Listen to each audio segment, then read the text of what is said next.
नमस्कार दोस्तों, कैसे हो आप सभी। आशा करता हूं कि आप सभी कुशल होंगे। आज हमारी एनवायरनमेंट थ्रू क्वेश्चंस की सीरीज की दूसरी क्लास है। हम एनवायरनमेंट को क्वेश्चंस के थ्रू कवर कर रहे हैं। ये केवल आपके यूजीसी नेट के एग्जाम के पॉइंट ऑफ व्यू से जरूर नहीं हो जाती, यह आपकी कॉन्सेप्चुअल क्लियरिटी के लिए भी काफ़ी महत्वपूर्ण है। और अन्य दूसरे एग्जाम्स जिसमें एनवायरनमेंट से रिलेटेड क्वेश्चंस पूछे जाते हैं, वो उनके लिए भी काफ़ी महत्वपूर्ण है। तो चलिए शुरू करते हैं। मेरा नाम शिवम है और मैंने पॉलिटिकल साइंस से जीआरएफ क्वालिफाई किया था अपने फर्स्ट अटेम्प्ट में। तो आज का हम पहला क्वेश्चन देख लेते हैं। ये हमारी सीरीज बायलैंग्वेज है। ये एग्जाम पॉइंट ऑफ व्यू से तो इम्पोर्टेंट है ही, लेकिन ये कॉन्सेप्चुअल क्लियरिटी के लिए भी काफी इंपॉर्टेंट है। तो हमारा पहला क्वेश्चन है, बायोस्फीयर क्या है? क्या वो ऐसा रीजन है अर्थ पर जहां पर लिविंग ऑर्गेनिज्म पाए जाते हैं, या फिर वो लेयर है एटमॉस्फेयर की जहां पर ऑक्सीजन पाया जाता है, या फिर वो केवल ओशनिक जोन की बात कर रहा है, या फिर इनमें से कुछ भी नहीं? तो हम जानते हैं कि बायोस्फेयर उस रीजन को कहा जाता है अर्थ के जहां पर लाइफ पाई जाती है। वो कोई सा भी रीजन हो सकता है। वो एटमॉस्फेरिक रीजन हो सकता है, बायोस्फेयर वो हाइड्रोस्फेयर में हो सकता है, वो लिथोस्फेरिक रीजन हो सकता है, टेरेस्ट्रियल रीजन हो सकता है। अब हमने पढ़ा था पहले कि इकोलॉजिकल ऑर्गेनाइजेशन से कुछ लेवल होते हैं। जैसे सबसे पहले आता है इंडिविजुअल, फिर आता है हमारा पॉपुलेशन, जहां पर एक स्पीसीज के काफ़ी सारे यूनिट्स के रूप में, फिर उनकी पॉपुलेशन जब हम देखते हैं। कम्युनिटी, जहाँ पर एक पर्टिकुलर जगह पर काफ़ी सारी स्पीसीज रह रही होती है। फिर आता है हमारा इकोसिस्टम, जहाँ पर लिविंग और नॉन लिविंग बींग्स रहती हैं, किस प्रकार से इंटरेक्शन करती है, वो सभी चीज़ें इकोसिस्टम में आ जाती हैं। फिर जब काफ़ी सारे इकोसिस्टम मिल जाते हैं, काफ़ी सारे इकोसिस्टम जब एक साथ होते हैं, जहाँ का टेम्परेचर और प्रेसिपिटेशन, जिसे हम वर्षा कहते हैं, एक समान होती है, तो बायोमी आ जाती है। बायोमी में कवर हो जाते हैं। एक बायोमी में काफ़ी सारे इकोसिस्टम हो सकते हैं। पॉन्ड का इकोसिस्टम हो सकता है, रिवर का इकोसिस्टम हो सकता है, लैंड का इकोसिस्टम हो सकता है, काफ़ी सारे। उसके बाद काफ़ी सारे इकोसिस्टम हैं, काफ़ी सारे बायोमी हैं, और बायोमी काफ़ी सारे बायोमी मिलाकर बायोस्फेयर आ जाता है। और बायोस्फेयर में वो सारा एरिया आ जाता है अर्थ का जहाँ पर जीवन संभव है, जहाँ पर जीव रहते हैं। ये बड़े बड़े बायोमीज हैं। मुख्य रूप में 5 बायोमी है, लेकिन 9 या 8 तक भी हम उसको काउंट कर लेते हैं। बायोमी में हमारे इकोसिस्टम आते हैं काफ़ी सारे। और बायोमी किस प्रकार से डिफाइन होते हैं? इनका कुछ सर्टेन टेम्परेचर और प्रेसिपिटेशन लेवल होता है, उसी प्रकार से इनकी सोइल फॉर्मेशन होती है, क्लाइमेट फॉर्मेशन होता है, सब चीज़ें। तो क्या है the reason of earth inhabited by living organism? Next, which component is not part of the biosphere? Biosphere का कौन सा कंपोनेंट पार्ट नहीं है? क्या वो लिथोस्फेयर है, क्या वो हाइड्रोस्फेयर है, क्या वो एटमोस्फेयर है, या फिर कोर ऑफ द अर्थ? तो क्या कोर ऑफ द अर्थ में कोई जीव पाया जाता है? तो नहीं पाया जाता। कहाँ पाया जाता है? लिथोस्फेयर में पाया जाता है, थलमंडल में, जलमंडल, हाइड्रोस्फेयर में, वायुमंडल में पाया जाता है। ये सारी चीजें मिलाकर ही लिथोस्फेयर, हाइड्रोस्फेयर और एटमोस्फेयर को मिलाकर ही सारा बायोस्फेयर बनता है, जहां पर लैंड के भी सारे बायोमी आ जाते हैं, मैरीन लाइफ के भी सारे बायोमी आ जाते हैं, और जो एयर है, एटमोस्फेयर है, वो भी सारा आ जाता है। आगे बढ़ते हैं। Which of the following is the characteristic of the biosphere? Biosphere की कैरेक्टरिस्टिक क्या है?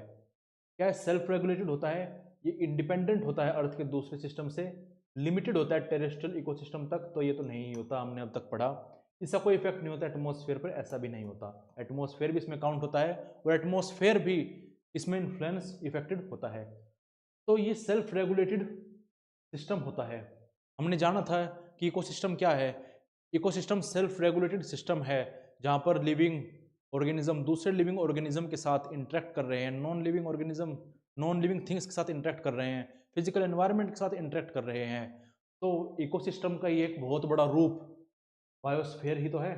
जैसे हम बोल देते हैं कि ग्राम आता है, फिर जिला आता है, फिर राज्य आता है, फिर राष्ट्र आता है, फिर अंतर्राष्ट्र आता है। तो एक छोटी इकाई ही तो है ग्राम, या फिर एक राज्य। तो वही इकोसिस्टम छोटी इकाई है बायोस्फीयर की। तो सेल्फ रेगुलेटरी सिस्टम होता है, इसमें कभी भी हमें आवश्यकता नहीं होती कि हम इसमें इंटरफेयर करें, उल्टा इंसानों के इंटरफेरेंस से तो गड़बड़ा जाती हैं चीज़ें।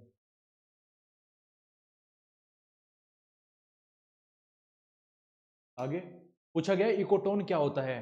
पहला ऑप्शन है transition zone between two ecosystem. ये दो इकोसिस्टम, दो परिस्थिति के तंत्रों के बीच का एक जो ट्रांजिशन जोन जो होता है वो है। या फिर ये एक जोन है जहां पर कोई भी बायोडाइवर्सिटी नहीं पाई जाती। या फिर ये डीपेस्ट पार्ट होता है ओशन का। या फिर ये ऐसा एरिया होता है जहां पर एक ही स्पीसीज पाई जाती है। तो मैं आपको बता देना चाहता हूं कि जब हम जानते हैं काफी सारे इकोसिस्टम होते हैं, लेकिन जब एक इकोसिस्टम से दूसरे इकोसिस्टम में जाते हैं तो एक ऐसा एरिया आवश्यक रूप में आता है जहां पर इन दोनों ही इकोसिस्टम कोलैप्स करते हैं। क्योंकि कहीं पर कोई ऐसी दीवार तो बनी नहीं है, इंसानों ने या फिर प्रकृति ने कोई ऐसी दीवार तो बना नहीं रखी है कि भाई यहाँ पर आकर एक इकोसिस्टम पूरा खत्म हो जाएगा फिर यहाँ से दूसरा शुरू होगा। नहीं, ऐसा नहीं है। धीरे धीरे यहाँ का जो इकोसिस्टम है वो फेड होना शुरू हो जाता है और यहाँ का इकोसिस्टम बढ़ना शुरू हो जाता है। तो इस एरिया को कहा जाता है इकोटोन, जहां पर दोनों इकोसिस्टम परिस्थिति के तंत्र कोलैप्स करते हो, लैप्स करते हो, मिलते हो आकर, इसको इकोटोन कहा जाता है। इसकी खासियत ये होती है कि इसमें दोनों इकोसिस्टम के फीचर पाए जाते हैं, इकोसिस्टम 1 और इकोसिस्टम 2, इसमें दोनों के फीचर पाए जाते हैं। अब दोनों के फीचर पाए जाते हैं मतलब यहाँ पर खाने पीने की व्यवस्था काफ़ी अच्छी है। भाई यहाँ का भी खाना है, यहाँ का भी खाना है, तो यहाँ पर बायोडाइवर्सिटी भी बहुत अधिक पाई जाती है। जहाँ यहाँ पर तो अगर एक प्रकार का मेंढक पाया जाएगा तो यहाँ पर 3 प्रकार के मेंढक पाए जाएंगे। जैसे आप सुनते भी हो कि किसी नदी के किनारे रंगीन या फिर कोई पीले रंग का या फिर कोई अलग रंग का मेंढक पाया गया है, या फिर कोई अलग रंग की मछली पाई गई है, या फिर कुछ ऐसे पेड़ पाए जाते हैं जो कि वहीं पर ही उगते हैं। वो ऐसा क्यों है? क्योंकि दो इकोसिस्टम आकर मिल रहे हैं और एक एनरिच जोन बना रहे हैं, इकोटोन। तो वो यही तो है, a transition zone between two ecosystem.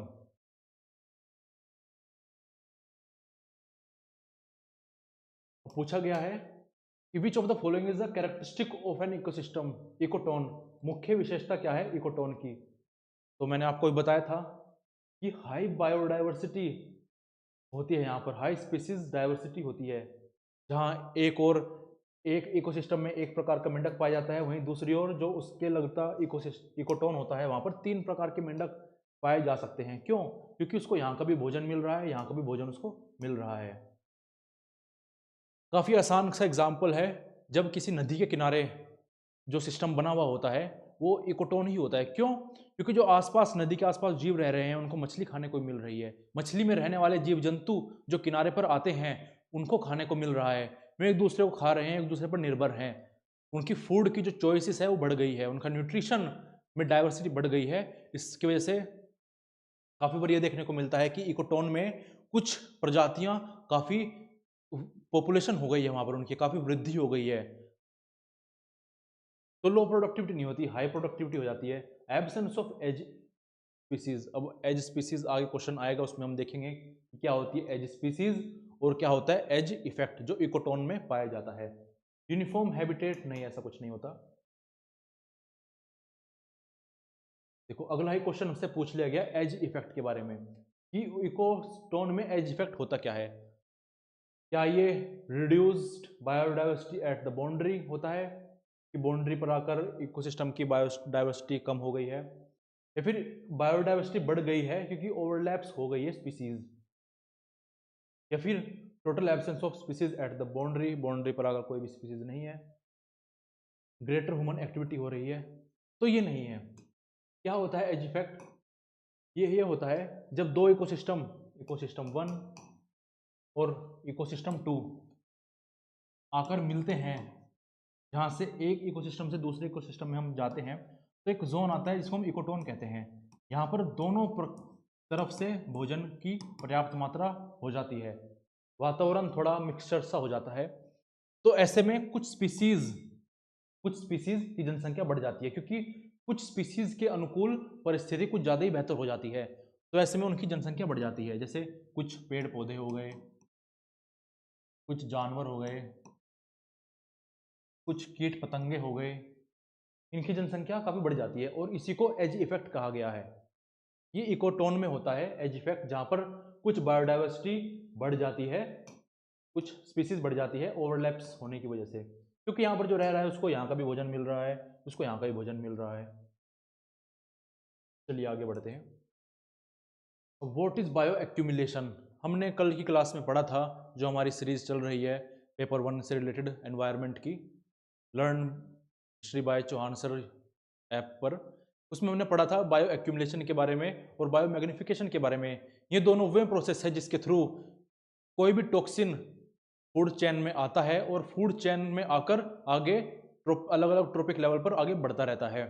तो बायो एक्यूमुलेशन उसका पहला चरण है, जहां पर टॉक्सिन फूड साइकिल में एंटर करता है।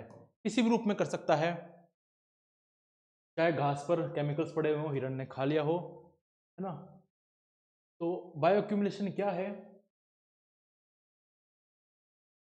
इसमें क्या होता है, इसमें यह देखा जाता है कि एक अपने जीवन काल के दौरान किसी एक ऑर्गेनिज्म ने कितना टॉक्सिन ग्रहण किया। क्योंकि समझ लीजिए, अगर उसके खाने पर जो भोजन खा रहा है, जो घास खा रहा है, अगर वो कंटेमिनेटेड है, उसमें टॉक्सिन्स है, वो जितनी बार भी वो खाना खाएगा, जितनी बार भी वो घास खाएगा, उतनी बार उसमें वो टॉक्सिन बढ़ता चला जाएगा।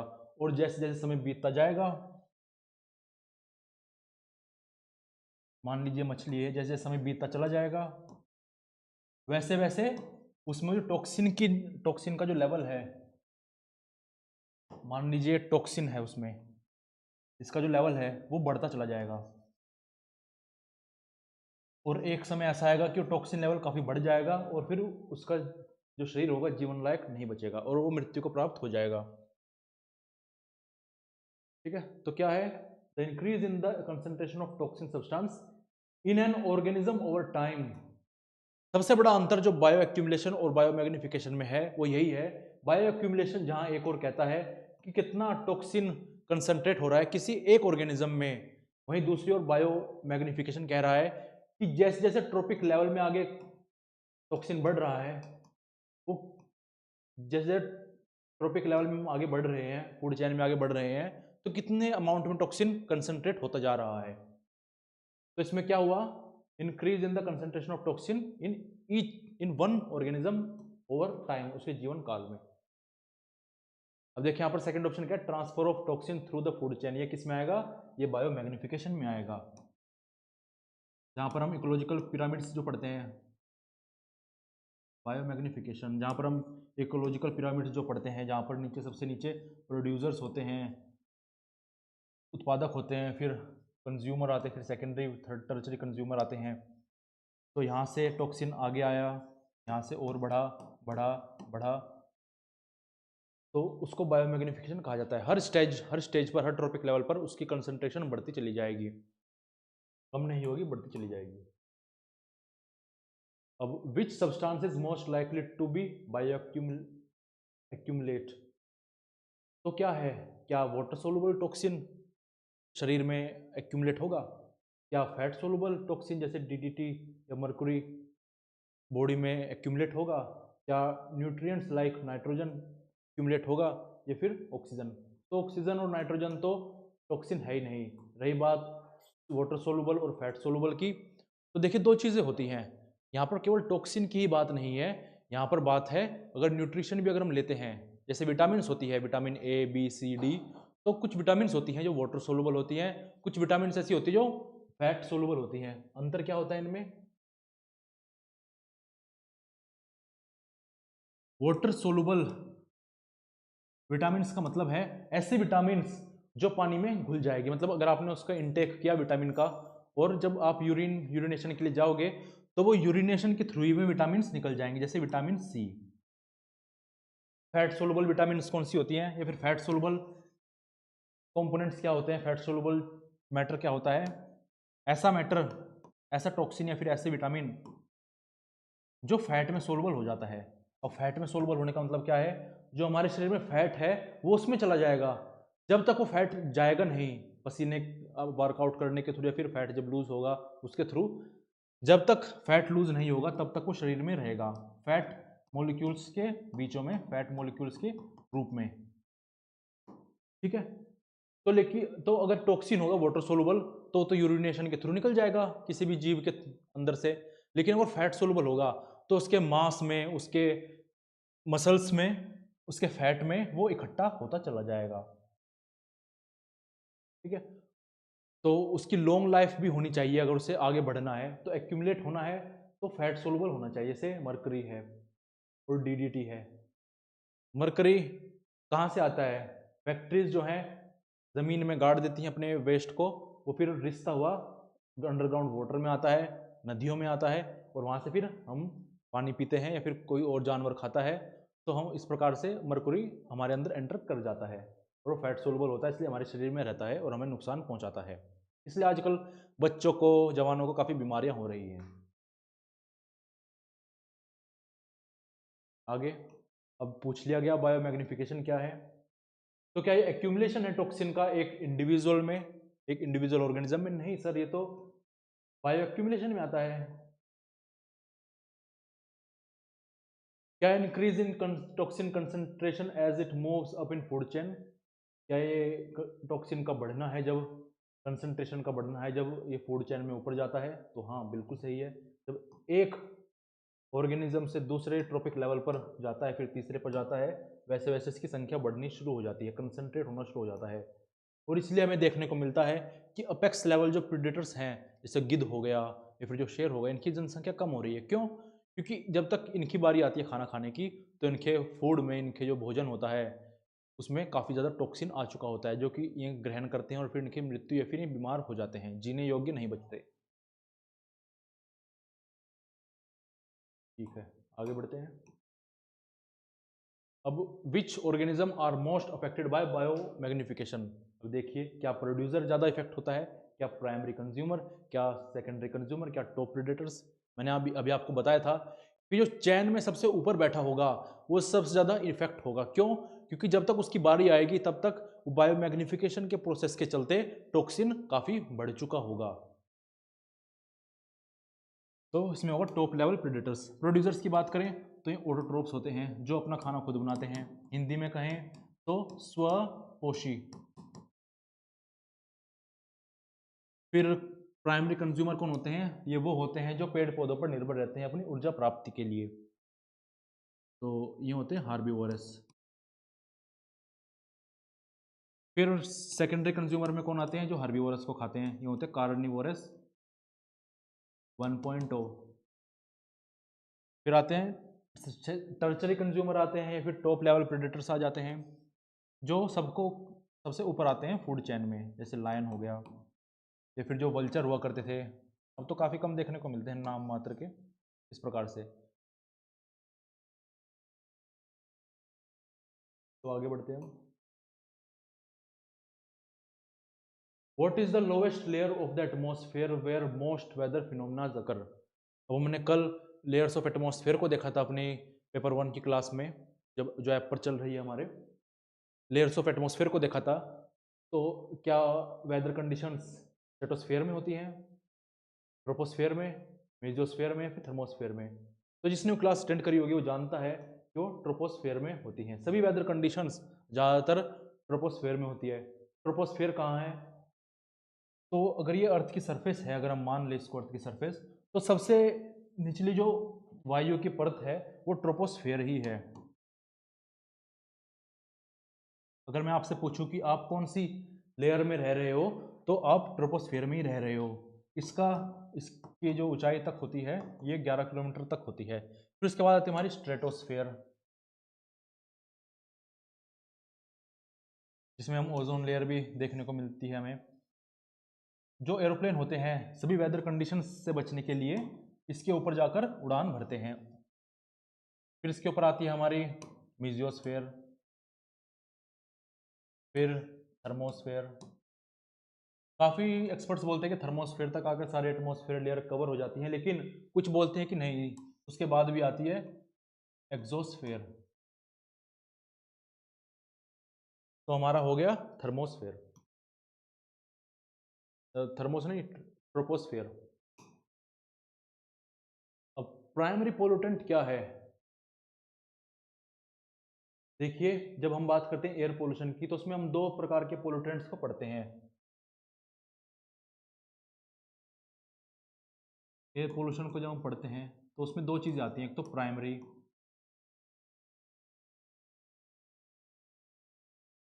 पोल्यूटेंट और दूसरा सेकेंडरी।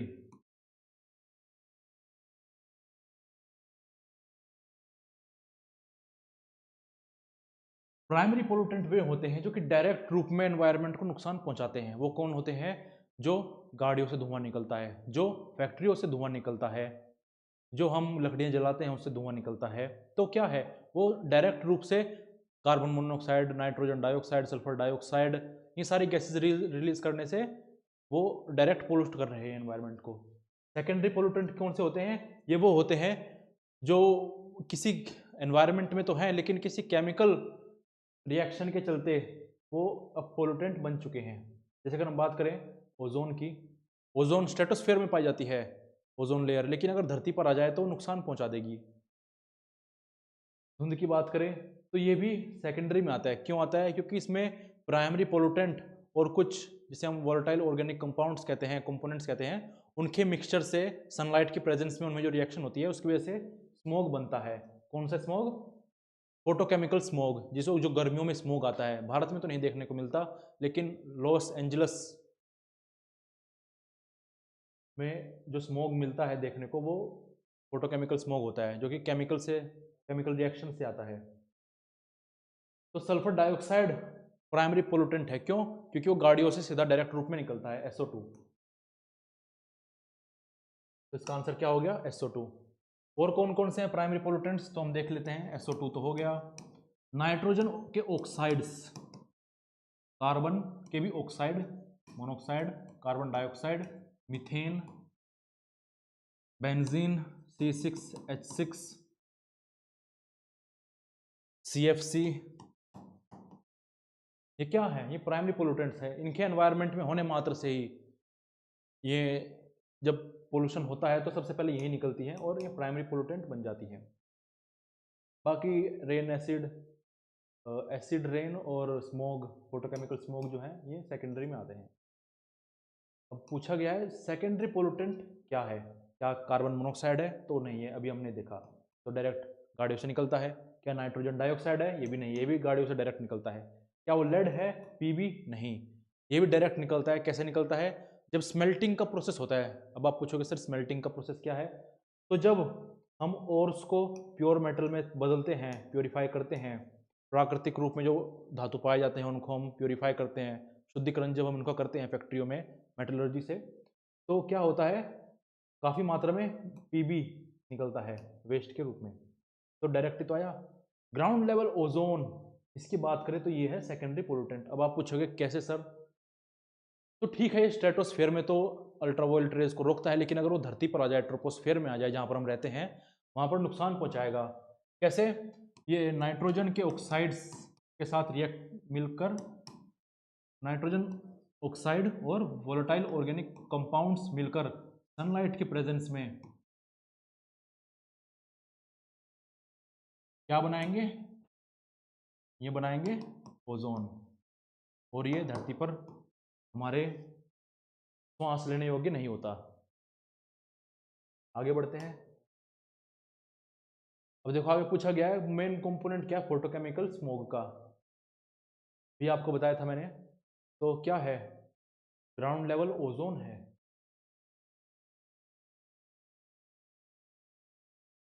आगे बढ़ते हैं। फोटोकेमिकल स्मोग की अगर बात करें तो स्मोग दो प्रकार के होते हैं, जिसे एक लंदन स्मोग कहते हैं, जो कि सर्दियों में होता है। क्यों होता है? क्योंकि ठंडी हवा नीचे बैठ जाती है, उसमें जो डस्ट पार्टिकल्स होते हैं उनकी वजह से स्मोग होता है। जैसे दिल्ली में कई बार हम देखते हैं, या फिर आसपास अभी सर्दी चल रही है तो काफ़ी स्मोग है, धुंध है। लेकिन दूसरा स्मोग क्या है? लॉस एंजलिस स्मोग जिसे कहते हैं, या फिर फोटोकेमिकल स्मोग जिसे कहते हैं। वो क्या होता है? वो गर्मियों में होता है। और क्यों होता है? क्योंकि गाड़ियों से निकले हुए नाइट्रोजन ऑक्साइड प्लस जो पेंट से या फिर जो सॉल्वेंट होते हैं उनके फ्यूम से जो निकलता है वोलेटाइल ऑर्गेनिक कंपाउंड, इनमें जो रिएक्शन होता है सनलाइट की प्रेजेंस में, उससे बनता है ओजोन। और ये ओजोन ट्रोपोस्फेयर में होता है, इंसानों के पास होता है, और ये गर्मियों में ऐसा इफेक्ट कॉज करता है जैसे धुंध हो रही हो, दूर तक दिखाई नहीं देता। तो ग्राउंड लेवल ओजोन। बाकी सल्फर डाइऑक्साइड SO2 ये भी गाड़ियों से निकलता है, फॉसिल फ्यूल के बर्न करने से निकलता है, इनकम्प्लीट कंबशन से निकलता है। पार्टिकुलेट मैटर्स की बात करें तो दो हमारे लिए कंसर्निंग का विषय है, PM10 और PM2.5। काफ़ी बच्चों को यही नहीं पता होता कि ये PM10 PM2.5 का मतलब क्या है, इनका साइज क्या है। जो 10 है ये 10 माइक्रोमीटर, ये एक पार्टिकल का साइज 10 माइक्रोमीटर है, एक पार्टिकल का साइज 2.5 माइक्रोमीटर है।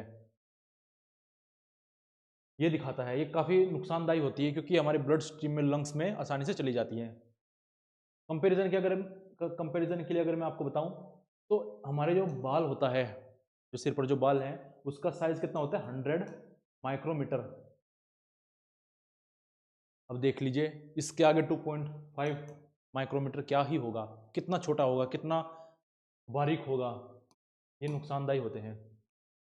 आगे, which gas is primarily responsible for acid rain.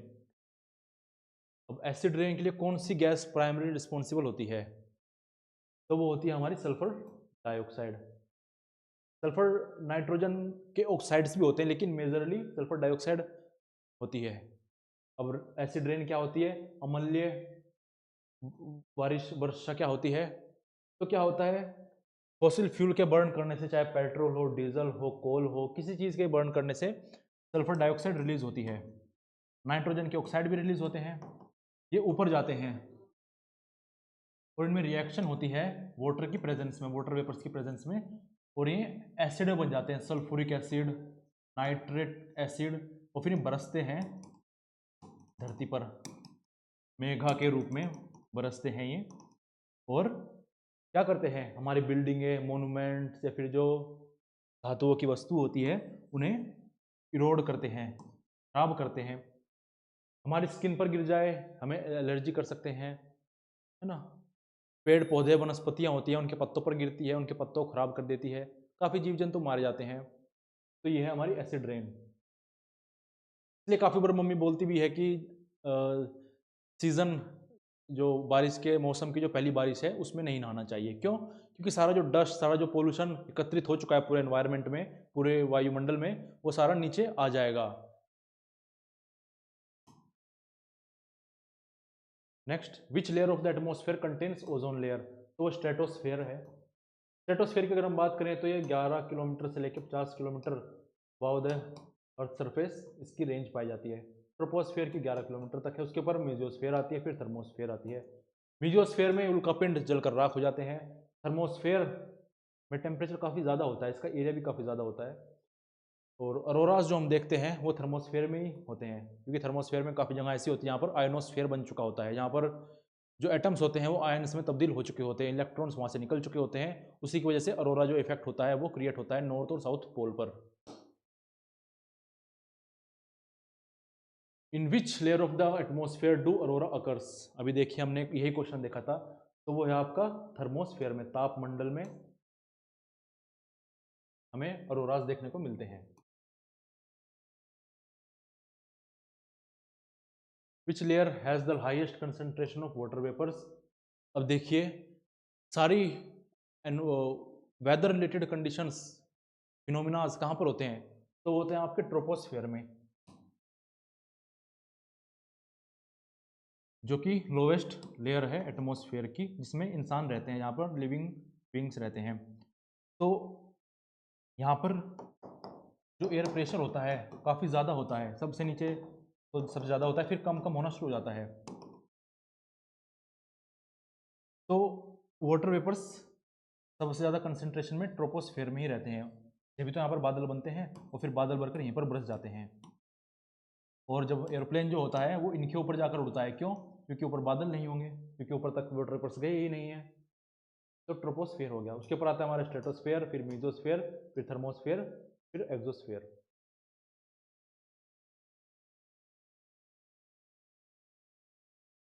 What is the height range of stratosphere, तो क्या है, मैंने अभी आपको बताया था, वो है 10 से लेकर 50 किलोमीटर तक की स्ट्रेटोस्फेयर की। इसी के बीच में हमारा ओजोन लेयर आ जाती है। Which layer is known as weather sphere, तो ट्रोपोस्फीयर, सीधी सी बात है, सारे वेदर रिलेटेड फिनोमेना यहीं पर ही होते हैं। तो आज की क्लास में इतना ही। आज भी हमने 20 क्वेश्चंस को डिस्कस किया। एग्जाम के पॉइंट ऑफ व्यू से तो इंपॉर्टेंट थे, लेकिन कॉन्सेप्चुअल क्लियरिटी के लिए भी काफ़ी इंपॉर्टेंट थे। आप देख रहे होंगे कि मैं हर क्वेश्चन के साथ जो रिलेटेड कॉन्सेप्ट्स हैं, जो रिलेटेड फैक्ट्स हैं, वो सारे बताता जा रहा हूँ। इससे क्या हो रहा है, आपको बार बार रिकॉल हो रहे हैं सारे फैक्ट, बार बार जो फिनोमिनाज हैं, bio accumulation, bio magnification, biosphere, ecotone, different layers of atmosphere, सारे रिकॉल हो रहे हैं और रिकॉल होना ही ज़रूरी है। ठीक है, तो आशा करता हूँ कि आपको ये लेक्चर काफ़ी पसंद आया होगा। तो नेक्स्ट लेक्चर में मिलते हैं। धन्यवाद।